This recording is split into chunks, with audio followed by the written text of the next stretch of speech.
And I'm not going to go through the theory for that because I have like 5 minutes. But I'm just going to, there are plenty of tools you can download. I don't know the reason, but MATLAB doesn't actually give you,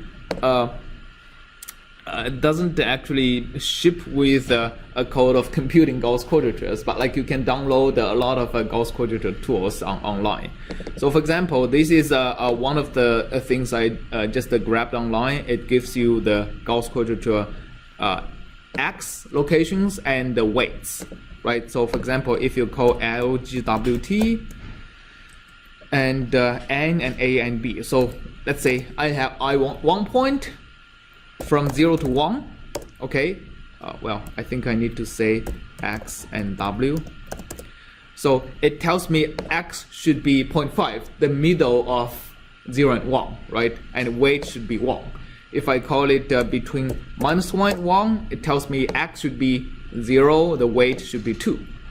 Okay, so if I want 2 points, interesting thing is that, okay, first of all, I see it's symmetric, right? I want 2 points, one at a negative value, one at a positive value. And the weight should be both equal to 1. That makes sense, right? But the location is pretty interesting. It's not any particularly, let's see, format long. Yeah, the location doesn't seem to be a rational number, right?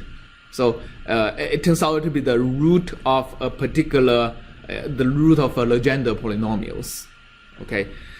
And again, you can compute something like 20, and you have all these weights and the axes. What's interesting is if you plot axes, you're gonna find out that axes are more closely spaced at the two ends and a little bit closer at the middle. And if you plot the corresponding weights, you're finding it's going to be lower at the two ends and higher in the middle. I mean, exactly corresponding to the grid points being sparsely in the middle. It's compensated by the higher weights. And the points being denser at the two ends is compensated by the lower weights at the two ends. So Gauss quadrature basically integrates functions extremely accurately, even if it's not polynomials, right? So for example, if I have a sine function which is not polynomials, okay, and let's say I want to integrate sine of x between -1 and 1, I just compute sine of x times w, sum over. That's going to be the Gauss quadrature of sine of x between -1 and 1. Well, maybe that's not a good example because it's an odd function. It always integrates to 0. So let's do cosine. Okay, so that's the integral of cosine from -1 to 1.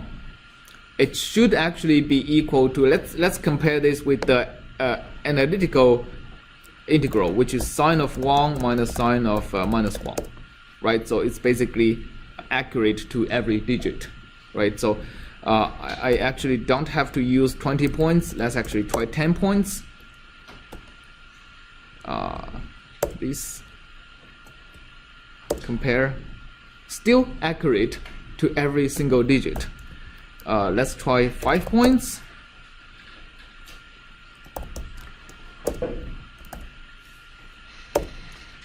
Okay, now I get a little bit of discrepancy starting kind of from here, right? So it's so basically what I'm showing is that a Gauss quadrature with very few points gets you extremely accurate results for integrating smooth functions like sinusoidal curves, and a great tool to use for finding elements.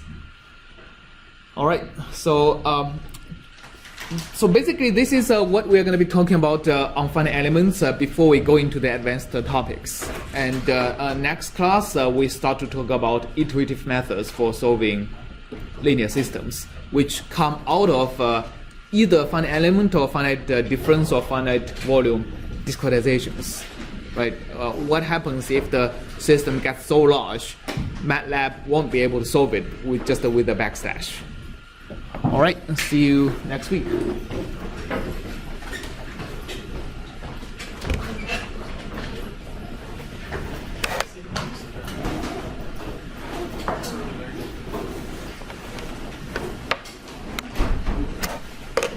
you.